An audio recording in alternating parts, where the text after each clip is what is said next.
मैं हूं गुलशन। आपका कॉम्पोफैक्ट सिस्टम में स्वागत है।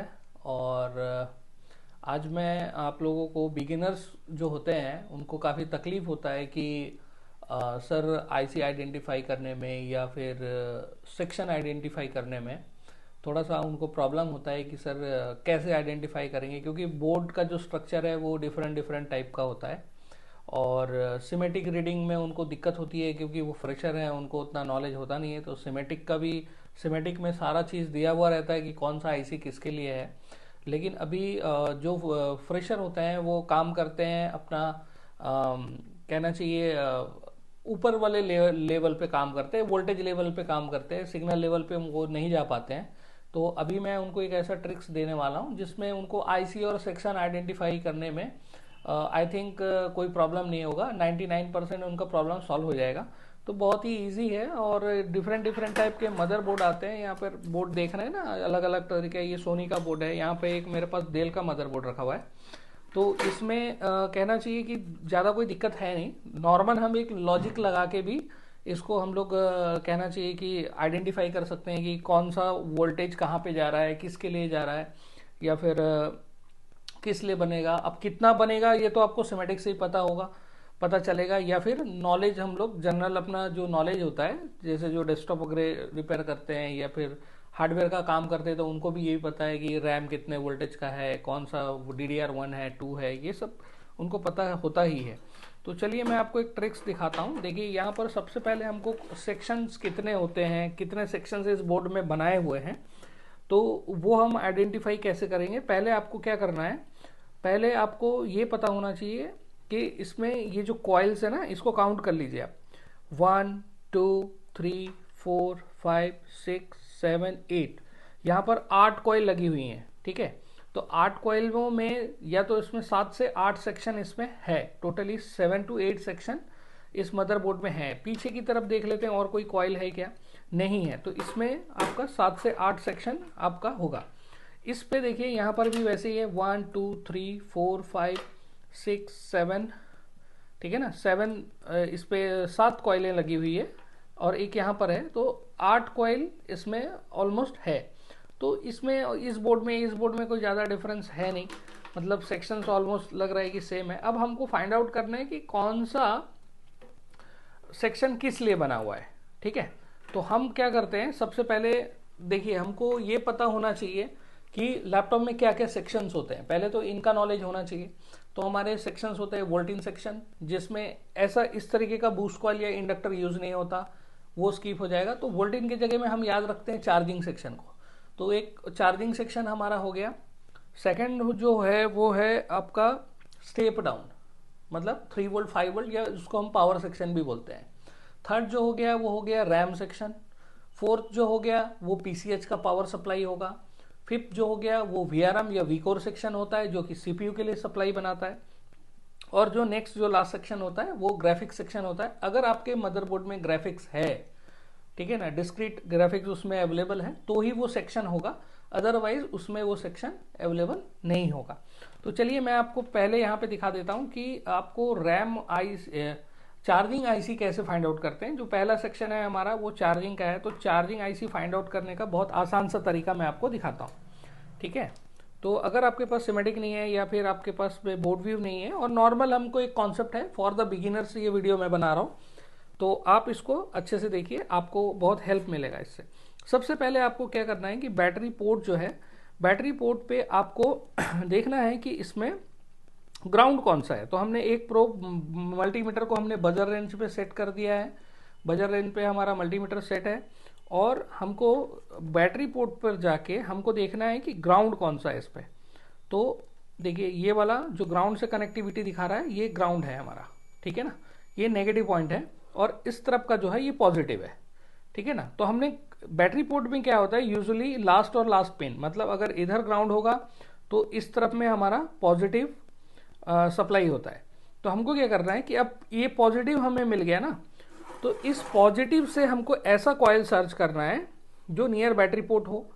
ठीक है, तो वो कॉइल को हमको सर्च करना है। तो यूजुअली आपको यहाँ पे दिख रहा है एक कॉइल, जनरली मैं आपको यहाँ पे दिखाता हूँ। देखिए ये कॉइल इससे कनेक्टेड नहीं है बैटरी पॉजिटिव से, ये भी कनेक्टेड नहीं है। ये भी कनेक्टेड नहीं है, या फिर ये इधर भी कनेक्टेड नहीं है। तो इसका मतलब ये है कि इसका कनेक्शन सिर्फ उसी से होगा जो कि चार्जिंग का कॉइल होगा। तो देखिए ये यहाँ पर ये जो कॉइल लगा है यहाँ पर, ये चार्जिंग कॉइल है और इसका कनेक्शन B+ का कनेक्शन इससे हो रहा है। देखिए यहाँ से ये पॉजिटिव लाइन है और ये कनेक्टेड है यहाँ पर, ठीक है ना। तो ये हमारा चार्जिंग का कॉइल हमको मिल गया। अब इसी कॉइल से जो आईसी कनेक्टेड होगा वो आईसी हमारा चार्जिंग आईसी होगा। देखिए यहाँ पर ये देखिए ये कनेक्शन है इसका, तो मतलब ये हमारा चार्जिंग आईसी हो गया। तो बहुत आसानी से हमने चार्जिंग आईसी को फाइंड आउट कर लिया है। अब चलिए मैं आपको बताता हूँ कि अभी हम रैम का सप्लाई कैसे फाइंड आउट करेंगे, रैम का कौन सा कॉइल है, ठीक है ना। रैम के बारे में मैं आपको बताता हूँ कि रैम का कॉइल कौन सा है। तो जनरली हम क्या करेंगे, रैम स्लॉट के पीछे की तरफ जाएंगे।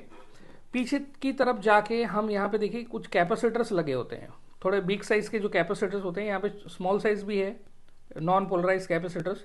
तो यहाँ पर कुछ बड़े साइज के कैपेसिटर्स हैं, ठीक है, रैम स्लॉट के बैक साइड पे, ठीक है। हर एक बोर्ड पे ये चीज़ होता है, देखिए इस पे भी लगे हुए हैं यहाँ पर, ठीक है ना, ये कैपेसिटर्स हैं। तो इस कैपेसिटर पे क्या करना है आपको इसमें क्या करना है कि इस तरीके से वैल्यू आप चेक कर लीजिए। देखिए यहाँ पे वैल्यू कितना दिखा रहा है, 177, ओके। और एक चीज कर लेना है आपको इस प्रोब को उल्टा भी कर लीजिए एक बार। मैंने प्रोब या लीड को चेंज कर दिया है। अभी देखो यहाँ पे कितना आ रहा है, इस पे वैल्यू आ रहा है 757 के एस पे, ठीक है ना। 757 यहाँ पे दिखा रहा था और इस रिवर्स पे दिखा रहा था, ये रिवर्स या फॉरवर्ड बोल सकते हैं, 178, ठीक है। तो अब हम क्या करेंगे, रेट प्रो ग्राउंड में रख के जो दो वैल्यू जो दिखा रहा था ना, वो देखेंगे कि अभी नियर रैम स्लॉट कौन सा एक कॉइल है। देखिए ये वाला कॉइल है, तो हम इसको सस्पेक्ट मान के हम यहाँ पे देख सकते हैं। तो देखिए यहाँ पे कितना आ रहा है, 181 के आसपास में आ रहा है वैल्यू इसका। तो नियर अबाउट है 171 या 180 के आसपास में ये वैल्यू है। देखिए 183, तो ये पीछे की तरफ में भी 183 ही दिखा रहा था, समहाउ थोड़ा बहुत ये दिखा रहा था। देखिए 184 183 आ गया ना। तो मतलब ये है कि ये जो कॉइल है यहाँ पर, ये कॉइल रैम का सप्लाई कॉइल है ये वाला, ठीक है ना। ये रैम के लिए वोल्टेज बनाएगा। अब इसकी आईसी कैसे फाइंड आउट करेंगे, तो जैसे आपने चार्जिंग आईसी का देखा था कि चार्जिंग आईसी हमने कनेक्टेड कर चार्जिंग आईसी पर रखकर जिस आईसी से बीप साउंड किया था वो हमारा चार्जिंग आईसी था। तो रैम का भी ऐसे हो सकता है। और थोड़ा सा कॉमन सेंस लगाएंगे तो देखेंगे कि यहाँ पे देखिए रैम है, यहाँ पे कोई मॉसफेट या आईसी यहाँ पे नहीं है, तो मॉसफेट और आईसी इसका बैक साइड पे लगा है, मतलब that is the our RAM section.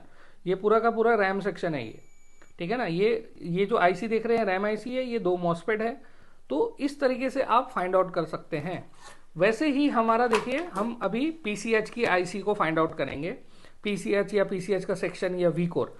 तो आपको पता होना चाहिए कि ये एसओसी एक स्ट्रक्चर का बोर्ड है जिसमें यहाँ पर आपका सीपीयू है और ये पीसीएच है, ठीक है ना। यहाँ पर ये सीपीयू हो गया, ये पीसीएच हो गया।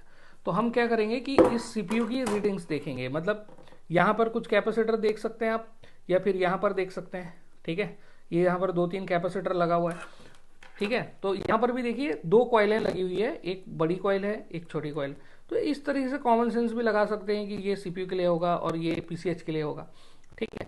अदरवाइज आप इसको चेक भी कर सकते हैं। कैसे, देखिए वही फॉर्मूला है। आप इस कैपेसिटर का वैल्यू देखिए कितना आ रहा है कैपेसिटर का, 159, ओके। अब इसको प्रोब को चेंज करके आ रहा है इसका 80, या तो ये 159 देगा वैल्यू या 80 वैल्यू देगा। देखिए यहाँ पे मैं ग्राउंड पे रख के इस कॉइल को चेक करता हूँ। देखिए ये कितना वैल्यू दे रहा है अभी, 81, ओके। तो that is the V core supply, because हमने चेक किया था सीपीयू के नीचे वाला कैपेसिटर, ठीक है। तो ये हो गया हमारा वी कोर का सप्लाई। अगर मैं ये प्रोब चेंज कर देता हूँ तो वो जो एक हायर वैल्यू जो देख रहा था 160 के आसपास, वो वैल्यू देगा।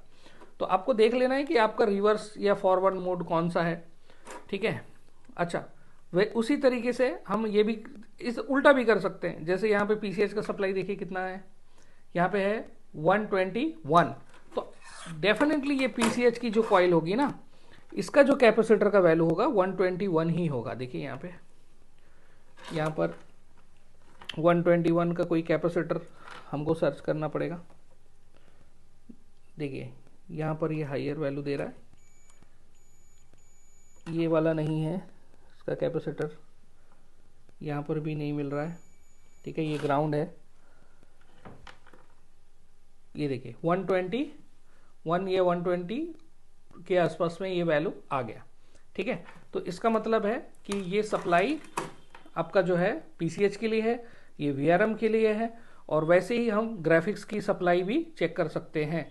ग्राफिक्स का यहाँ पे देखिए, यहाँ पे कैपेसिटर दिया है, ऊपर बैक साइड में भी आप चेक कर सकते हैं। देखिए इसका वैल्यू आ रहा है कितना, 8।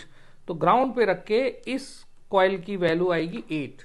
देखिए यहाँ पे 8 आ रहा है ना, ये 8 आएगा, 153 आ रहा है। तो हमको फिर से चेक करना पड़ेगा एक बार, ठीक है ना। कैपेसिटर्स हमको प्रॉपर चेक करनी पड़ेगी। यहाँ पे 8 आ रहा है और रिवर्स मोड में 8 ही आ रहा है, ठीक है। तो इसके बैक साइड में कोई कैपेसिटर देखते हैं पहले। बैक साइड में कोई कैपेसिटर जो क्या वैल्यू आ रहा है, 2-3 तरीके के वैल्यू हम रीडिंग ले लेंगे। 8 है इसका वैल्यू, यहाँ पर 52 है, ओके। तो 8 या फिर 52 के आसपास में ही इसकी रीडिंग आनी चाहिए लीगल। तो यहाँ पर देखिए ये 52 आ रहा है, यहाँ पे 51 का वैल्यू इस पे आ रहा है, ये भी 52 ही आ रहा है, 51 के आसपास में। तो इस तरीके से आप अंदाज़ा लगा सकते हैं। और 3 वोल्ट 5 वोल्ट का पास में जो होते हैं 6.3 वोल्ट के कैपेसिटर होते हैं, इनकी डिज़ाइनिंग एक ही जगह पे होती है। आजकल नए नए मदरबोर्ड में थोड़ा सा डिसलोकेट कर दिया है, कहीं पे 5 वोल्ट की आईसी, कहीं पे 3 वोल्ट की आईसी। तो आपको ये वीडियो कैसा लगा ये आप बताइए, और फेसबुक और यूट्यूब को फॉलो करिए, और आपकी जो भी क्वेरी हो वो आप हमसे शेयर कर सकते हैं, कमेंट पे आप करिए। मैं अभी वीडियो बनाना स्टार्ट किया है, आगे भी मैं वीडियो बनाता रहूँगा। काफ़ी दिन हो गए यूट्यूब पे वीडियो नहीं गया है, तो अब वो सारे तरीके के videos, advance level, basic level, सारे वीडियोस उसमें अपलोड होने वाले हैं। मैं अपना नॉलेज आपके साथ में शेयर करना चाहता हूँ। और laptop chip level, desktop chip level के लिए आप हमारी क्लासेस भी ज्वाइन कर सकते हैं। अभी एडमिशन स्टार्ट है। Thank you so much for watching my videos.